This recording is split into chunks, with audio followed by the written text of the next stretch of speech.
এদিকে ডেঙ্গি মোকাবিলায় আজ থেকে ঢাকায় শুরু হয়েছে এডিস মশার ঘনত্ব জরিপ। ঢাকা দক্ষিণ সিটি কর্পোরেশনের এই কর্মসূচির উদ্বোধনে ছিলেন সহকর্মী সানজিদা প্রিয়। বিস্তারিত জানতে এই মুহূর্তে নিউজরুম থেকে তার সাথে যোগ দিচ্ছি। সানজিদা, যে প্রক্রিয়াটি রয়েছে এই জরিপের, সেই প্রক্রিয়ার ব্যাপারে আসলে প্রশাসক যিনি রয়েছেন দক্ষিণের আব্দুল সালাম, তিনি কি জানালেন, কোন কোন জায়গায় আসলে বিশেষ নজর দেয়া হচ্ছে? তার পাশাপাশি প্রশাসক একটি বিষয়ে জানিয়েছিলেন যে এই আক্রান্তের যে তথ্য ছড়ানো থেকে সকলকে চিকিৎসকদের সচেতনতার একটি কথা বলেছেন, সে ব্যাপারে আর কি তথ্য জানতে পারলেন?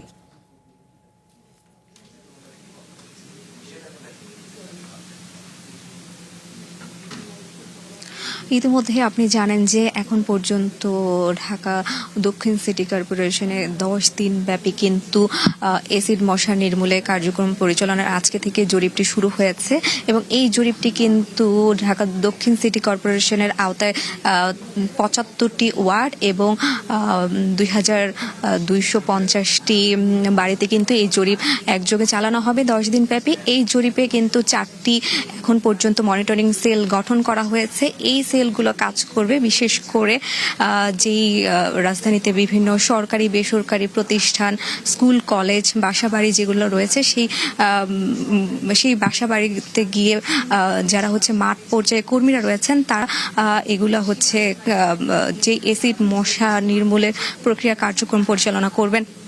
আরেকটি বিষয় যদি আপনাদের জানিয়ে রাখি, এসিড মশা নির্মূলে কিন্তু সরকার বেশ কিছু ধরেই বিভিন্ন পদক্ষেপ গ্রহণ করেছেন। এই পদক্ষেপের আওতায় প্রতি শনিবার কিন্তু হচ্ছে ক্লিনিং ডে পালন করা হচ্ছে রাজধানীতে।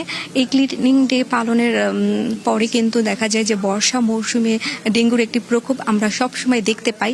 এই প্রকোপ থেকে আসলে যাতে নগরবাসীকে রক্ষা করা যায় সেই জন্য কিন্তু সরকার এই পদক্ষেপগুলো এই জরিপের মাধ্যমে পরিচালনা করছেন। এই জরিপের মাধ্যমে যেহেতু সেল গঠন করে তারা পরিচালনা করছেন, 10 দিন পর আসলে তারা যে সেলের থেকে যে তথ্য আসবে জরিপে, যে পরবর্তী কার্যক্রম কিভাবে তারা নেবেন এ বিষয়ে তারা আমাদেরকে অবহিত করবেন। এরপর হচ্ছে মন্ত্রী যেই কথাগুলো আমাদের বলেছেন যে আসলে শহরে একার মাধ্যমে কিন্তু সমস্যা নির্মূল করা কখনো সম্ভব না, সেই জন্য হচ্ছে সবাইকে একযোগে কাজ করার আহ্বান জানিয়েছেন। তো এই ছিল আমার কাছে সর্বশেষ তথ্য। প্রিয়, আপনাকে ধন্যবাদ।